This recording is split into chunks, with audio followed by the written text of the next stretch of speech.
Kenapa saya selalu berbicara seperti itu? Gitu. Selama itu masih menjadi pasangan kita, kita masih bertanggung jawab tentang perilaku yang dilakukan oleh pasangan kita. Jadi nggak ada salahnya kita jangan pernah memberikan, jangan pernah.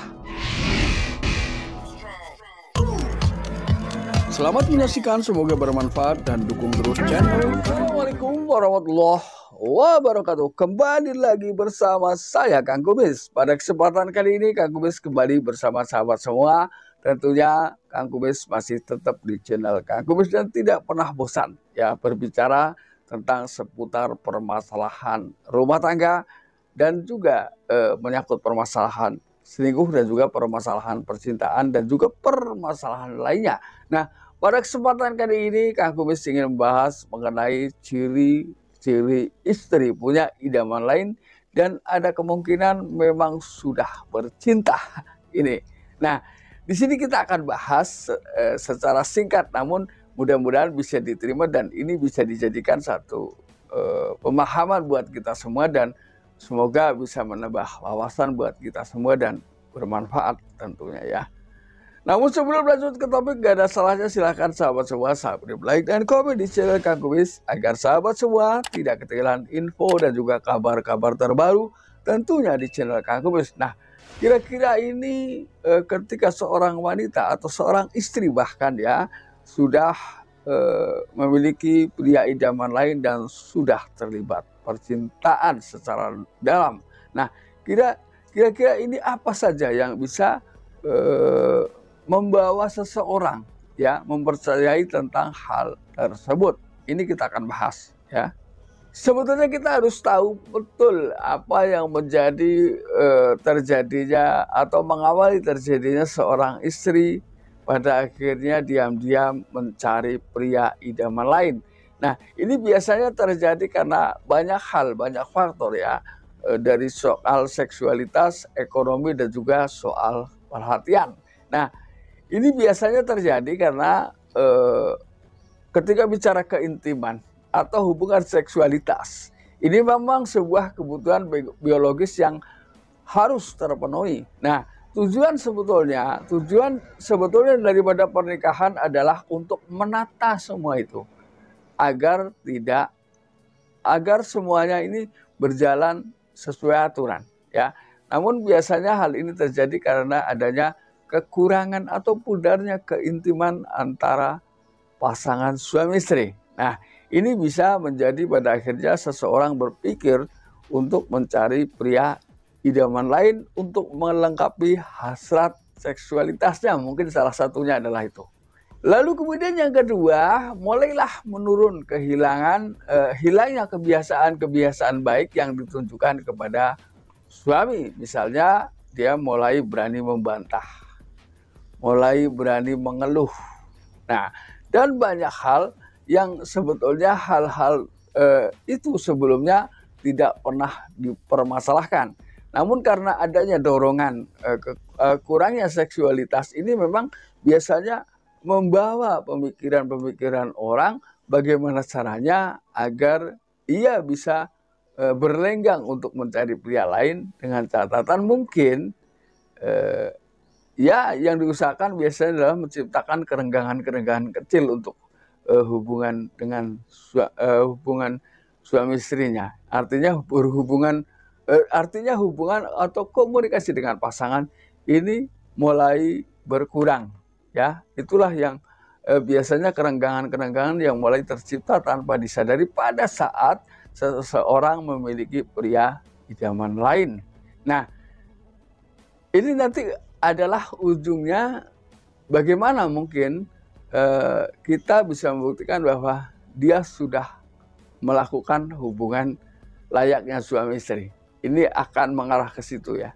Lalu kemudian yang ketiga adalah adanya perilaku-perilaku aneh yang dilakukan secara tiba-tiba.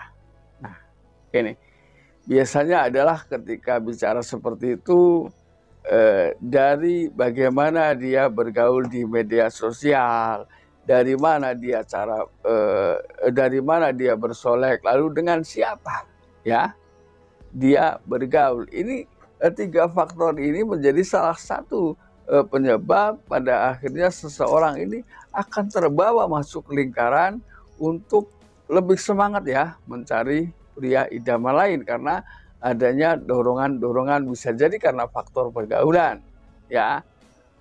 Karena mungkin teman-teman yang lain menganggap bahwa itu adalah hal yang lumrah dan memang wajar ketika terjadi seperti itu ya. Karena ketika bicara bosan, saya percaya bahwa setiap orang memiliki rasa bosan.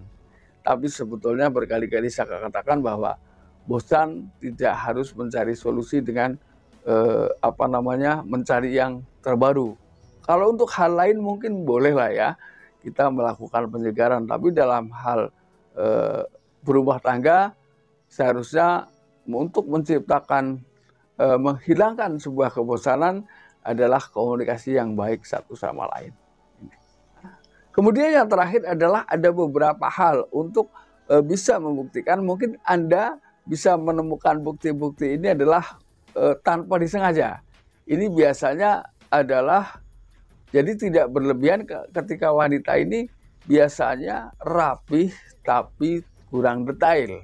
Nah ini, Anda bisa menemukan hal-hal yang berbeda, yang janggal dari biasanya. Misalnya dari bau parfum, yang pertama ya.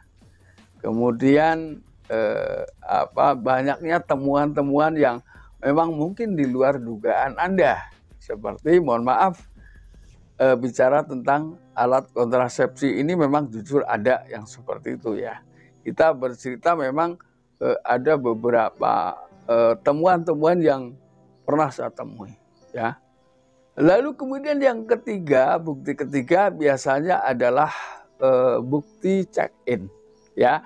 Ketika bicara tentang bukti check-in, terus kemudian bau parfum, kemudian ditemukannya bisa jadi adalah sisa alat kontrasepsi ya, bukan bekas. Ini bisa menggambarkan bahwa ia memang sudah melakukan percintaan dengan pria tersebut. Nah, ini adalah tugas kita sebagai suami adalah mengawal secara intens terhadap pasangan kita, tapi bukan berarti mempersempit ruang gerak, tidak.